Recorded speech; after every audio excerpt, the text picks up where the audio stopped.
कल्पना कीजिए कोई युवा 15 साल स्कूल और कॉलेज में दिन रात एक करता है, लाखों रुपए खर्च करके एक भारी भरकम डिग्री हासिल करता है और फिर जब वो बाजार में उतरता है काम मांगने तो उसे पता चलता है कि मोहल्ले का वो लड़का जिसने बीच में ही पढ़ाई छोड़ दी थी वो उससे ज्यादा कमा रहा है। बिल्कुल, मतलब नौकरी मिलने की संभावना भी उस बिना डिग्री वाले लड़के की ज्यादा है और उसकी कमाई भी इस डिग्री वाले से कहीं बेहतर है।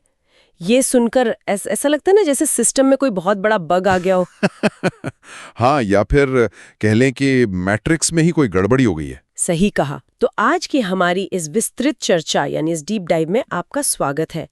मैं हूं आपकी होस्ट और आज हम उन चीजों की परतें उधेड़ने वाले हैं जो कागज पर, फाइलों में या सतह पर देखने में तो बहुत ही शानदार और लॉजिकल लगती हैं, लेकिन जैसे उनका सामना जमीनी हकीकत से होता है तो वो पूरी की पूरी इमारत ताश के पत्तों की तरह ढह जाती है। एग्जैक्टली।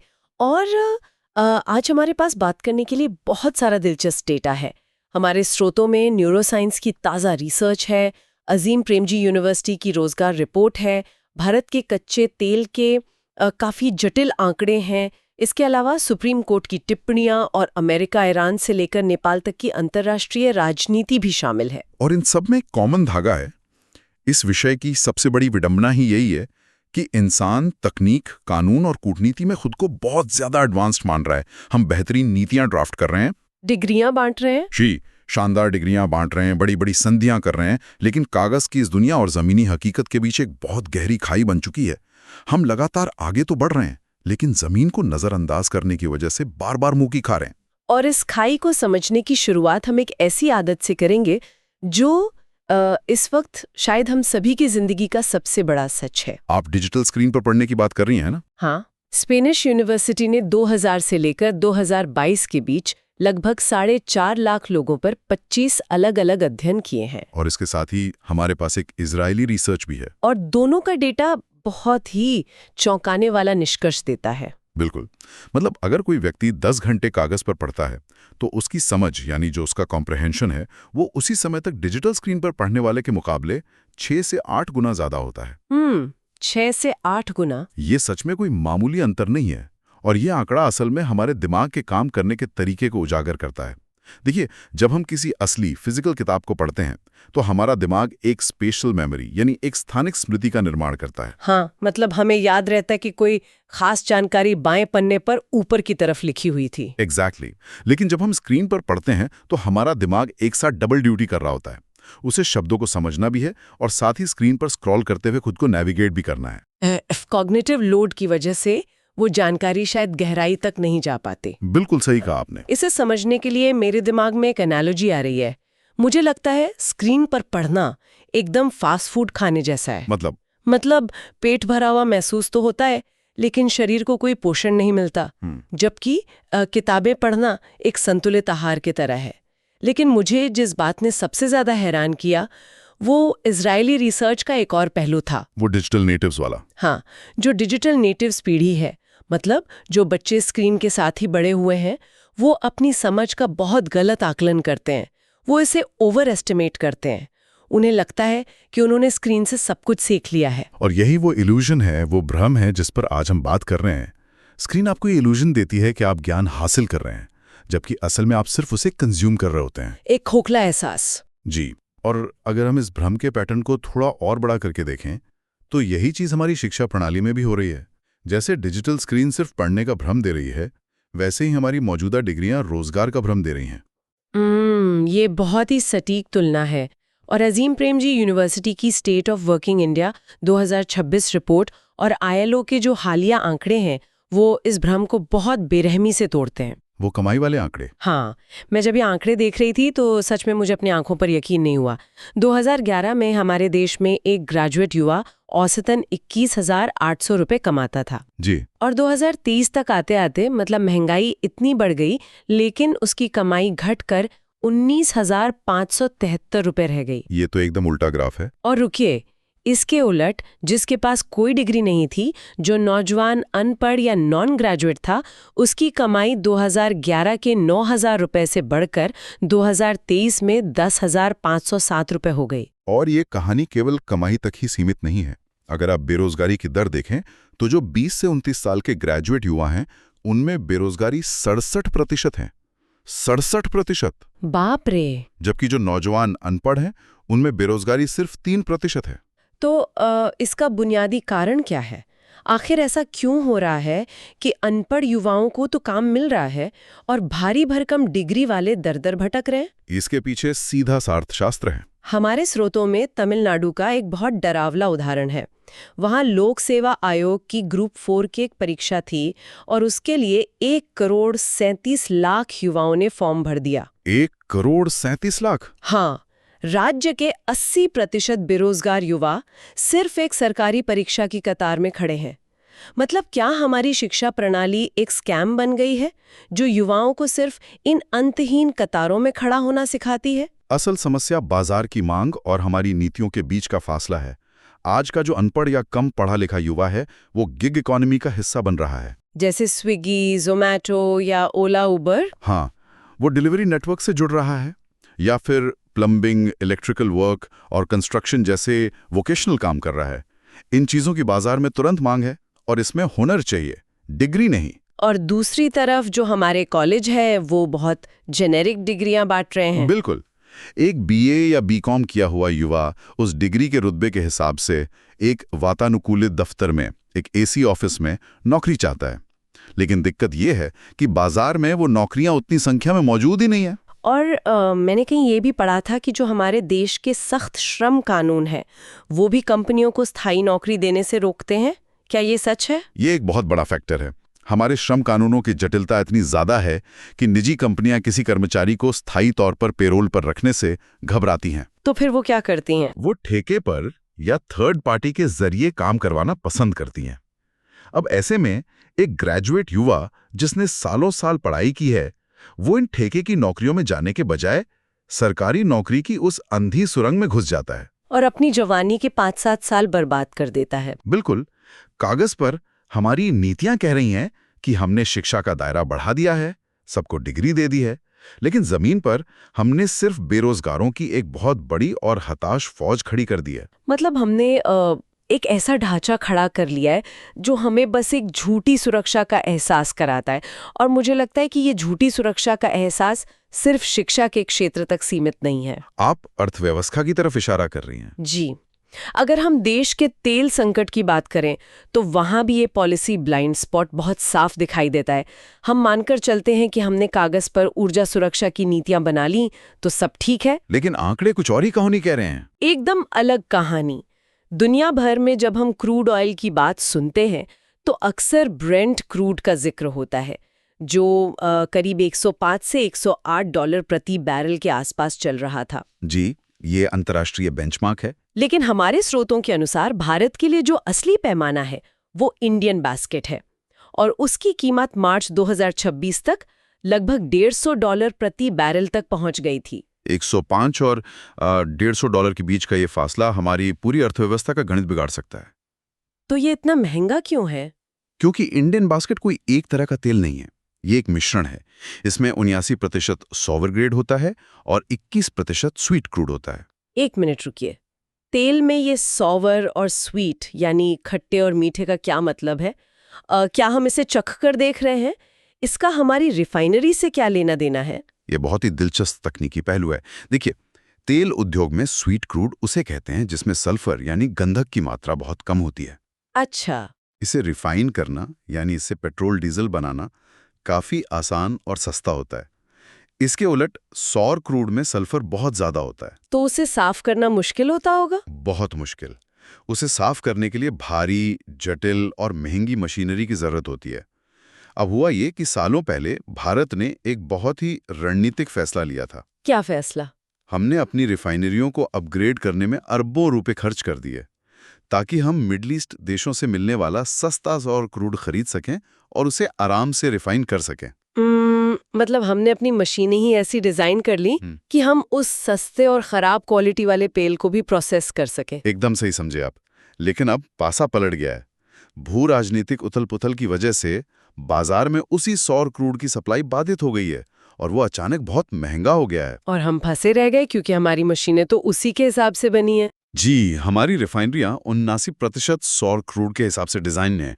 हम रातों रात इस सेटअप को बदल नहीं सकते और इसी मजबूरी की वजह से हमारा आयात बिल $150 प्रति बैरल तक पहुंच गया है।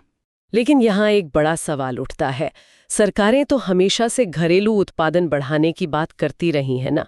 हमने नेल्प और हेल्प जैसी भारी भरकम नीतियों के नाम सुने हैं, उनका क्या हुआ? कागज पर तो न्यू एक्सप्लोरेशन लाइसेंसिंग पॉलिसी यानी नेल्प और बाद में आई hydrocarbon exploration and licensing policy HELP, ये दोनों बहुत क्रांतिकारी थी।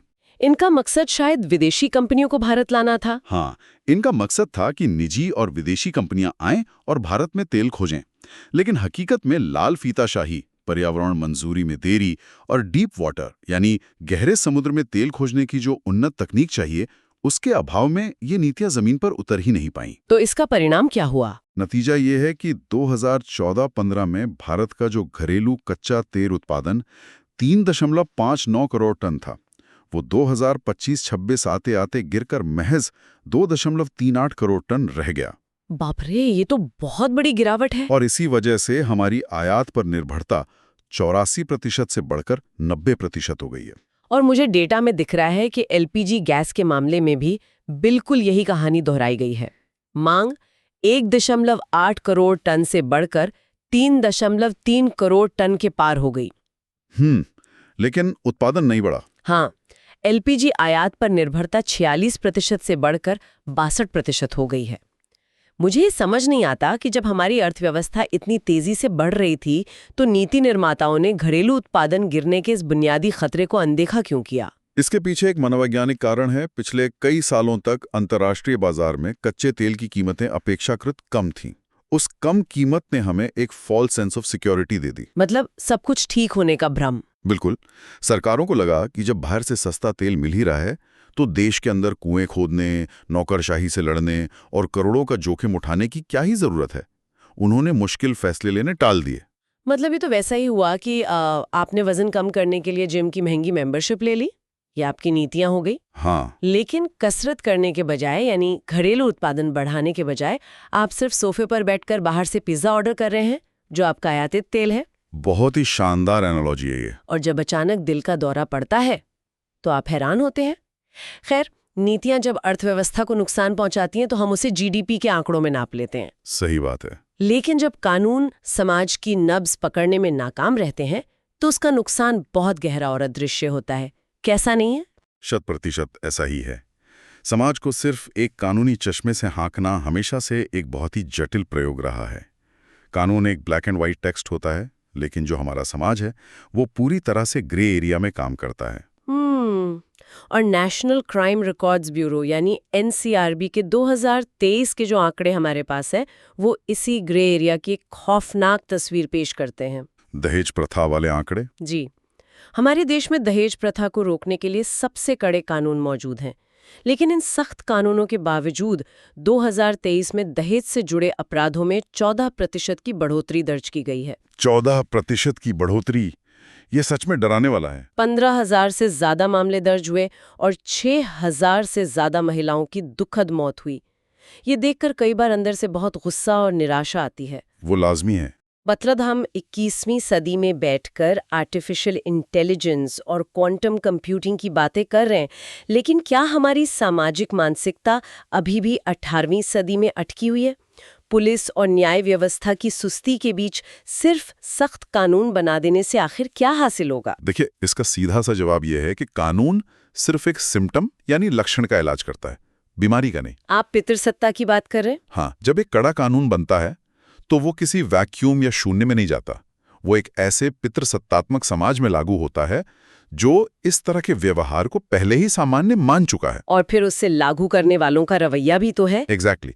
जमीन पर उस कानून को लागू करने वाली पुलिस और न्याय व्यवस्था की जो सुस्ती है, वो उस कानून के डर को पूरी तरह खत्म कर देती है। जब तक समाज की सामूहिक चेतना और कानूनी ढांचे के बीच तालमेल नहीं होगा, कोई भी कागजी कानून अपराध नहीं रोक सकता। बहुत ही ताजा और ज्वलंत मुद्दा सामने आता है, transgender persons protection of rights amendment bill 2026। हाँ, इस बिल ने संसद से लेकर सड़क तक एक बहुत लंबी और तीखी बहस छेड़ी है। और मैं अपने सुनने वालों को साफ कर दूं कि यहाँ हमारा उद्देश्य किसी भी पक्ष का समर्थन करना नहीं है, बल्कि हम सिर्फ ये समझना चाहते हैं कि नीतियां जमीन पर कैसे टकराती हैं। बिल्कुल। तो इस बिल में जो मुख्य टकराहट है वो असल में प्रशासनिक सुविधा और मानवीय अनुभव के बीच की टकराहट है। सरकार का जो तर्क है वो बहुत सीधा है। उनका कहना है कि सेल्फ आइडेंटिफिकेशन का दुरुपयोग हो सकता है। राइट जी। सरकार का तर्क है कि अगर हर कोई खुद अपनी पहचान तय करने लगे तो इसका गलत इस्तेमाल हो सकता है। हाँ। वो कहते हैं कि कल्याणकारी योजनाएं, आरक्षण या जो भी सरकारी लाभ हैं वो सही और जरूरतमंद लोगों तक ही पहुंचे। तो इसके लिए वो क्या कर रहे हैं? इसके लिए सरकार कुछ बायोलॉजिकल या जैविक मानक तय करना जरूरी मानती है, जैसे कि क्रोमोसोम टेस्ट, हार्मोन का स्तर या फिर विशेष सांस्कृतिक समुदायों जैसे कि किन्नर आदि से जुड़ाव। तो मतलब सरकार इसे एक वैज्ञानिक और तयशुदा ढांचे में रखना चाहती है ताकि सिस्टम को कोई धोखा ना दे सके। सही कहा। लेकिन दूसरी तरफ जो LGBTQI+ कम्युनिटी है और जो विरोधी हैं, उनका क्या एतराज है? आखिर वो इन बायोलॉजिकल मार्कर्स का विरोध क्यों कर रहे हैं? जमीनी स्तर पर ये किसी व्यक्ति को कैसे प्रभावित करेगा? देखिए, विरोधियों का तर्क नालसा बनाम भारत सरकार के उस ऐतिहासिक फैसले पर टिका है जो सुप्रीम कोर्ट ने दिया था। जी। उस जजमेंट ने यह साबित किया था कि जेंडर आइडेंटिटी महज शरीर की बनावट या बायोलॉजी नहीं है, बल्कि ये एक गहरा मनोवैज्ञानिक और व्यक्तिगत अनुभव है। अब आप जमीनी हकीकत की कल्पना कीजिए। एक ट्रांसजेंडर व्यक्ति एक सरकारी दफ्तर में अपना पहचान पत्र बनवाने जाता है। अगर ये नया कानून बायोलॉजिकल मार्कर मांगता है तो उस व्यक्ति को मेडिकल सर्टिफिकेट, शारीरिक परीक्षण या किसी कम्युनिटी सर्टिफिकेट की लंबी प्रक्रिया से गुजरना होगा, जो कि काफी अपमानजनक हो सकता है। बिल्कुल। विरोधी मानते हैं कि ये प्रक्रिया न सिर्फ अपमानजनक है, बल्कि ये उन लोगों को सुरक्षा के दायरे से ही बाहर कर देगी जो मनोवैज्ञानिक रूप से खुद को किसी अन्य जेंडर का मानते हैं, लेकिन उनके पास कोई मेडिकल प्रूफ नहीं है। ये सच में एक बहुत ही नाजुक मोड़ है। मतलब एक तरफ सरकार को कलेक्टिव कॉन्शियस और प्रशासनिक व्यवस्था बनाए रखनी है और दूसरी तरफ उन स्टेक होल्डर्स की डिग्निटी और वास्तविकता है जिन पर ये कानून सीधा असर डालेगा। और अगर स्टेक होल्डर्स को ये महसूस होता है कि कानून उनकी हकीकत को नहीं समझ रहा, तो वो कानून समाधान देने के बजाय समाज में अलगाव पैदा कर देता है। और ये अलगाव तब और भी ज्यादा खतरनाक हो जाता है जब हम इसे वैश्विक स्तर पर देखते हैं, जब दुनिया की बड़ी बड़ी महाशक्तियां जमीनी हकीकत से पूरी तरह कट जाती हैं और सिर्फ अपने ताकत के अहंकार में फैसले लेती हैं, जिसे हमारे स्रोत बलवान का घमंड या एरोगेंस ऑफ पावर कह रहे हैं। हाँ, ये शब्द मैंने कहीं पढ़ा था, शायद 1966 में अमेरिकी सेनेटर जे. विलियम फुलब्राइट ने वियतनाम युद्ध के दौरान इस्तेमाल किया था, है ना? एकदम सही। उन्होंने अपनी किताब द एरोगेंस ऑफ पावर में चिताया था कि जब कोई देश बहुत ज्यादा ताकतवर हो जाता है तो वो एक अजीब से भ्रम का शिकार हो जाता है। कैसा भ्रम? उसे लगने लगता है कि वो पूरी दुनिया को अपने सांचे में ढाल सकता है।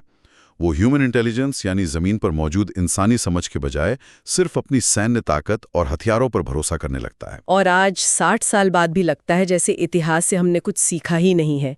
अमेरिका और ईरान के बीच आज जो कूटनीतिक तनाव चल रहा है वो इसी घमंड का एक क्लासिक उदाहरण है। वो तो है ही। हमारे पास जो ताज़ा जानकारी है वो सच में चौंकाने वाली है। बिना संसद की पूर्व अनुमति के युद्ध जैसी स्थिति में छलांग लगा दी जाती है। और मजे की बात देखिए, युद्ध शुरू होने के 28 दिन बाद जाकर कैबिनेट की कोई औपचारिक बैठक बुलाई जाती है। मतलब जमीनी हकीकत की किसी को परवाह ही नहीं है।